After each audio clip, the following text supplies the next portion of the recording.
this is day one of interviews and hecticness.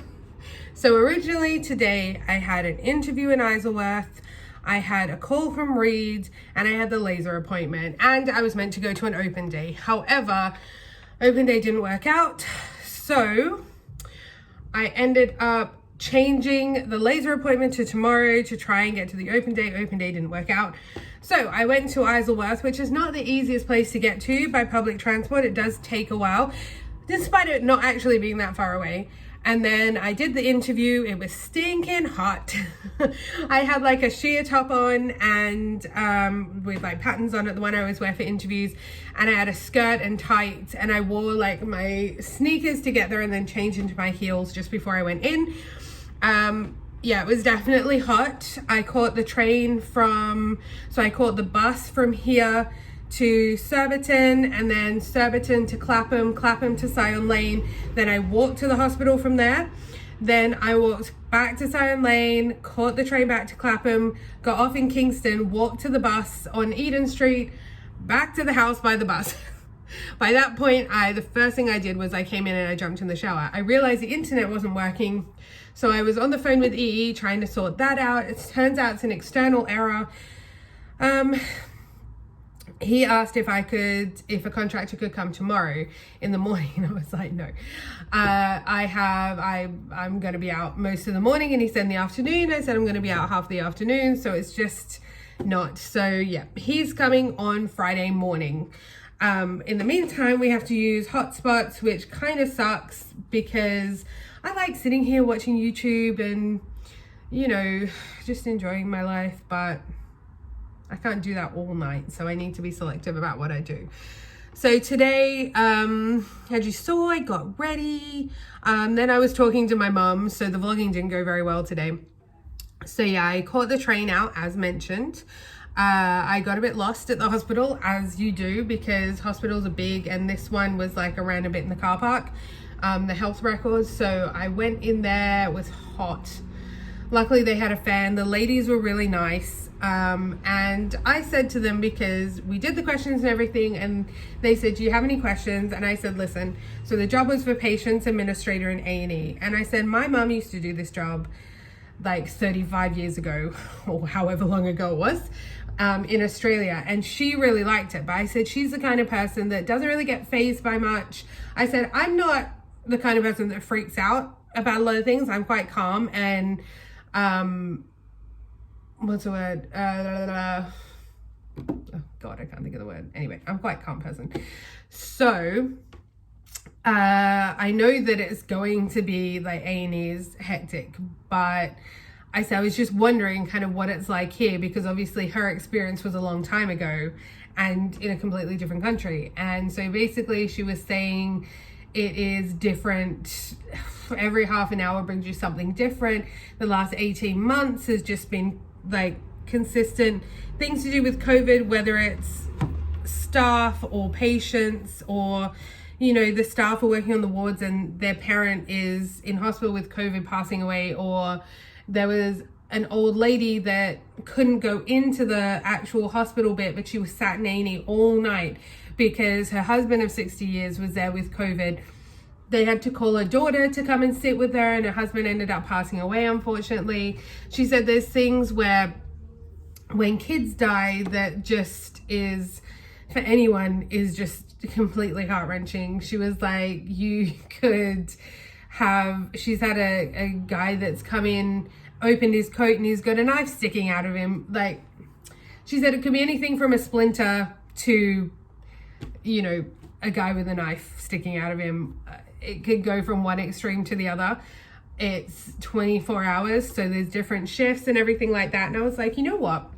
I said, I really appreciate the fact that you explained it and you were honest about it, because I said a lot of the time when I'm going for interviews now, because I said, unfortunately, I had surgery on my hand for carpal tunnel, and I just can't really go back into the jobs that I was doing before. So I'm looking for admin work, etc. And not everyone is honest these days, because everyone is they're desperate for staff and people are desperate for jobs, and it's not breeding a lot of honesty, and you get into situations where yeah, you know what I mean. Anyways, also I said the ad makes it sound like so easy and nice, and she said yes, if I could change the ad I would. And I would tell them, if you don't like blood or vomit or, you know, etc., please don't apply for this job. She said there's one lady that works there that cannot stand vomit, like it makes her want to be sick, but if a guy came in with his head hanging off, she'd be fine. So it just really depends. Everyone has their things. So unfortunately I didn't get that job, because she said, if you don't hear from me by 2:30, just know that you're unsuccessful for the position, but I'm going to give you my phone number because there are loads of NHS jobs coming up. Because of COVID and everything that's happened, it's been a long 18 months. And she said sometimes the people that aren't due to retire yet are choosing to retire because they've just had enough, basically. So she said, keep an eye out, because there are a lot of NHS jobs at the moment. There will be a lot coming up. And yeah, she gave me a number, and she said, if you want feedback about your interview or anything like that, give me a call. Or if you need assistance, if you apply for a job here again, just like give me a call and I can try and help you out or give you tips or anything like that. So I thought that was really nice, because a lot of the time when you do an interview, you either don't find out at all whether you're successful or not, you just hang on there waiting, or you just get an automated email and it doesn't really tell you anything, which yeah, kind of sucks. So I appreciated that. As far as interviews go, it was a nice one. Unsuccessful, but nice. So yeah, I'm home now. I just made myself a smoothie, as you saw. I've washed my hair and everything and showered now, because I have the laser appointment tomorrow. So tomorrow, which I will try to vlog better, I have the hand therapist appointment in the morning, which actually I'm going to ask her, because it's like really sore here, which I don't know what that's about, but anyway, I need to ask her about that tomorrow. I need to show her my hand, the way it's like resting like this rather than, does that make sense? So this is like my hand resting naturally, and this is my left hand resting naturally. In order to make it straight, sometimes it's, yeah, I can't make it straight. That's as straight as I can make it. So yeah, I need to speak to her about that. Sort that out. I really just want answers, and I want a plan, and I want it sorted and done.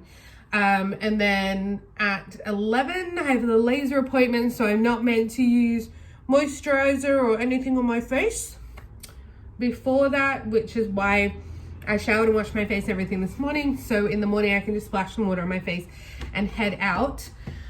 And then that's meant to be about 20 minutes. So then I'll come back. It's meant to be cooler tomorrow, but I don't want to go out in like the interview clothes and be all dressed up all day, because I have an interview tomorrow in Woking, which isn't until 2, which means probably I'll leave here about 1:15, something like that, to get there, so I don't have to rush and I have time to change my shoes and everything. And then back here, I'm hoping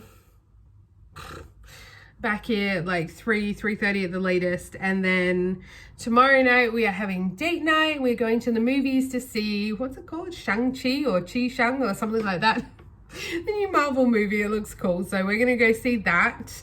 We need time to have dinner before, and then Mr. finishes work at 3:30. So these 2 days have been super hectic, and I just wanted to vlog it because I just like, it just makes me tired thinking about these 2 days, and things just keep changing as well. So after the interview, I also had that call with Reed today to set me up for like looking for work and everything. She said I came across really well on the phone, which is nice. She asked me a lot of questions to set me up in the system, so that's all sorted now as well. I have my contact there. And yeah, now what I'm going to do, because no internet, I'm probably going to sit here and watch something for a minute, because I just need to sit and watch something. And then yeah, that's gonna be me for the night, just the end. So I will speak to you guys again tomorrow.